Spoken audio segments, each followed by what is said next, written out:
Shalom, call I'm La Yahweh, Bashem, Yahweh Shai, Bashem, Rakakwadash. Double honors to the elders and apostles of the great millstone who rule and teach well. And a sincere shalom to the 144,000 1/3.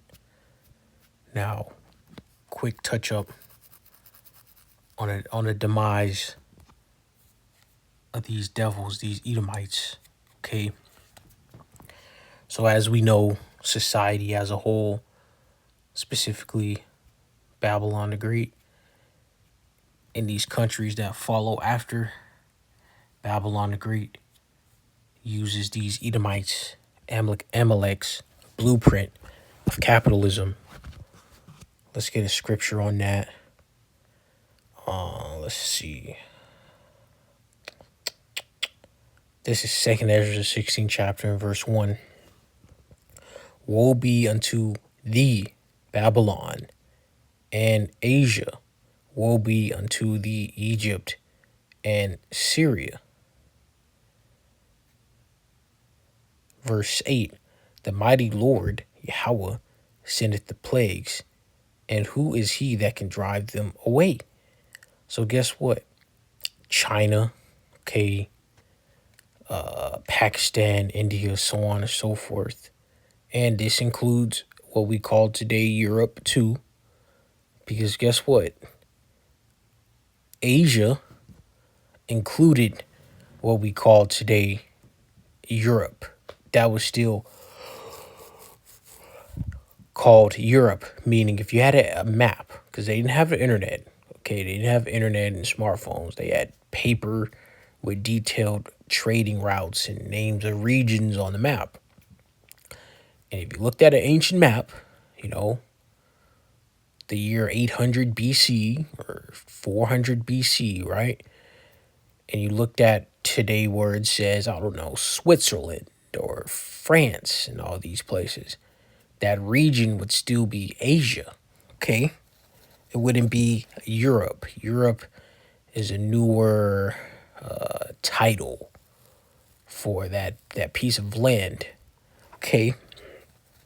Which is extremely hypocritical and shows you that Esau is in power, because how Esau initially established these continents is pieces of land that have their own like they're a part of their own, I don't know, tectonic plates or something like that. Like how you have South America is really not fully a part of North America. I mean, technically it is, but it's still such a small piece of land, right? So there are two different regions.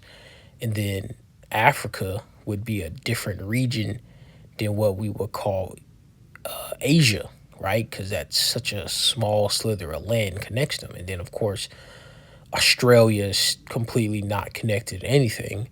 But when it comes to Europe, Europe is totally connected to what we would call Asia today, which lets you see, okay, that who's in rulership, because whoever can break the rules and not have to suffer anything from it is typically probably the person who makes the rule, okay, which makes them unfit to rule because they're hypocrites.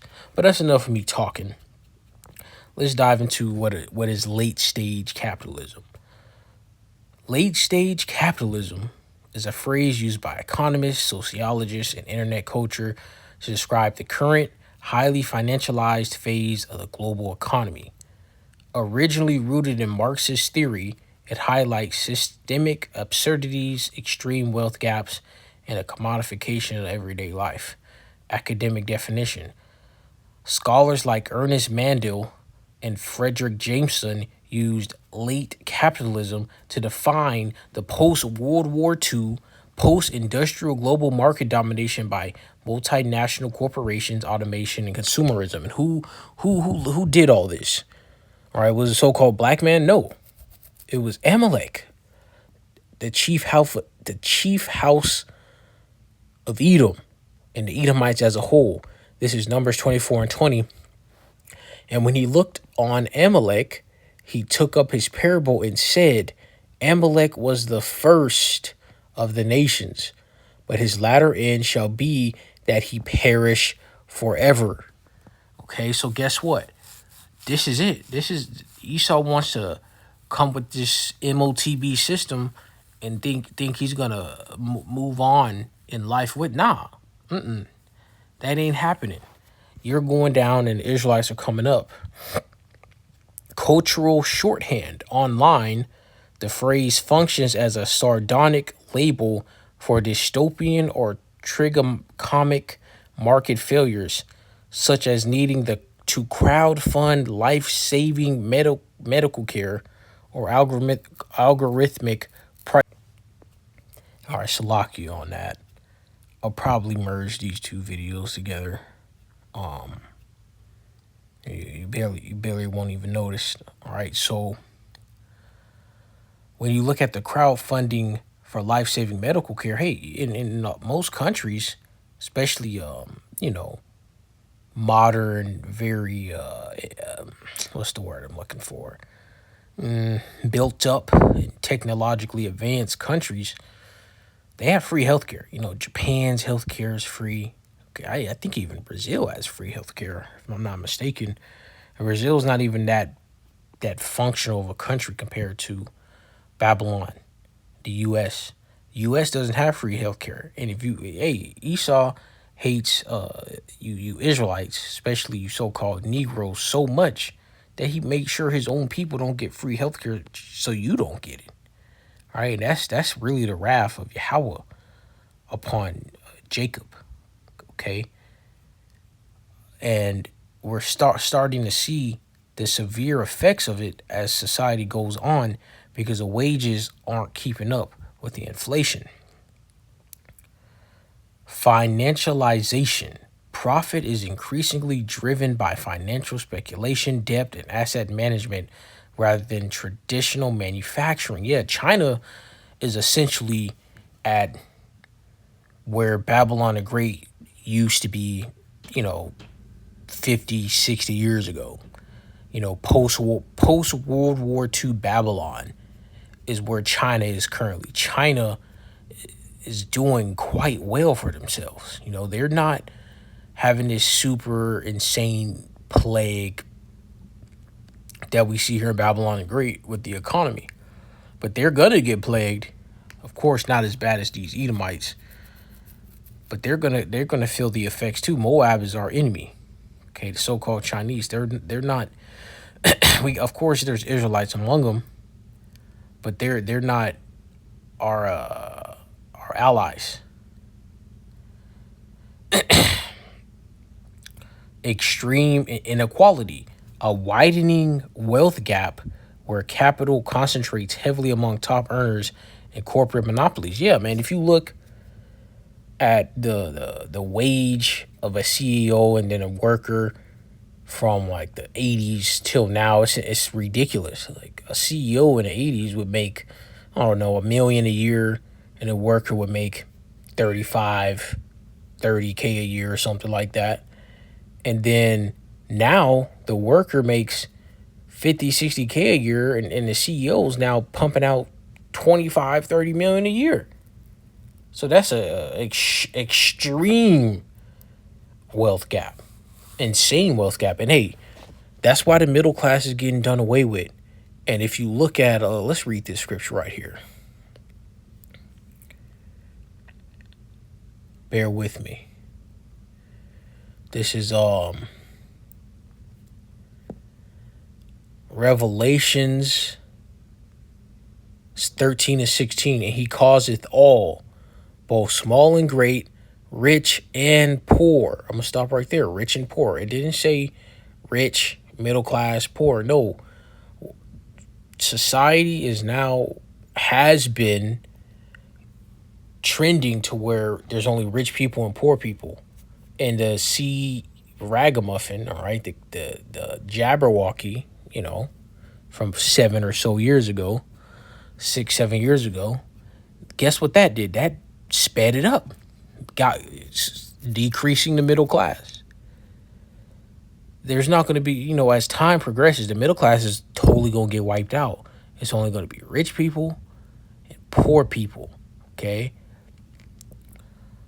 And guess what? Having land is wealth too, by the way. It's not just literal cash. Real wealth is land, cattle, gold, silver, crops, food. That's real wealth. Especially when, things get real rough. No more going out partying, you know. People gonna wish they had 10 acres in a or apple orchard or whatever.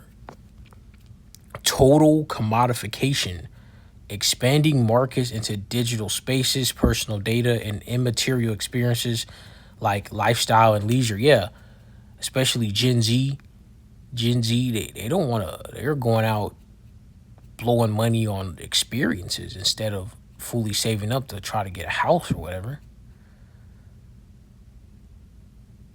Systemic strain. Oh, yeah, social media too.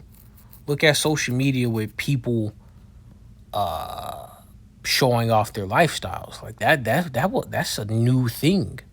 Before the internet, you couldn't just go around showing off what you've done. It was impossible. All you could do was essentially say it by word of mouth, you know. But now with the internet, you can take a photo, a video of you traveling the world or whatever else. There's nothing wrong with that. It's not going off travel and have a good time. But guess what? Guess what all that leads to, though? Envy. All right. What's the other word I'm looking for? Envy and covetousness. If I'm pronouncing that right, to covet. Actually, since let's get it. Covet. Exodus 20:17, thou shalt not covet thy neighbor's house. Let's go into that word covet. To desire, take pleasure in, delight. To delight greatly. Okay. To desire, lust. All right. Now, of course, it's talking about the neighbor's house and wife and manservant. All right. So if you see somebody, like you see a dude and he got a nice, he got a nice crib, got a nice car, his woman is attractive, he got servants, okay, he got the dripping designer. You shouldn't covet that, right? You shouldn't want to take that from him. All right, that's what to covet means, covetousness. That's even a word. All right, so lucky if it's not. But if you're on social media and you're seeing all these people doing better than you, you're gonna want what they have, like literally what they have. All right, not to get your own or greater or just motivate you to get something. You want exactly what they have. You want to literally take what they have. All right. And guess who's the ultimate covet? All right. Who coveted the most? These damn Edomites. All right. They took the heritage of the Lord's people. He took the Lord's land. They took the identity of Yahweh's people. That's going off. Right. You don't want to be like these devils, these Edomites. Systemic strain, high societal costs, such as a housing crisis, environmental degradation, and precarious labor required just to keep traditional economic growth functioning. Yeah, like the average house is what, 400K, just about a little bit over 400,000. Average wage is like what, 50K pre-tax, post-tax, what, just about 40K. So to get a house, all right, without having to do a mortgage, you got to work 15, 20 years and live like crap, if the average person. And that's if they even make it that far. And if you get a mortgage, now you slaving for that house. Okay? And it's environmental degradation, yeah, light pollution, air pollution, water pollution, road bridges collapsing, potholes in the ground, and precarious labor. I saw a video of this dude working for Amazon, and it was bad, man. He had this big old like trailer, and he's pedaling it, and you see he about to die from pedaling this trailer. It was comical. It looked like slave. It looked like some slave labor, like Jake was doing. Looked like some they have Jake doing, our forefathers doing in slavery, man. And this at Amazon, terrible. And guess what? It's gonna get worse.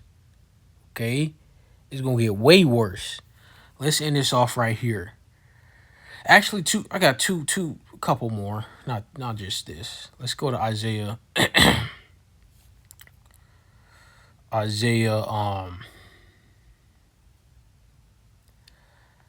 33 and verse 1.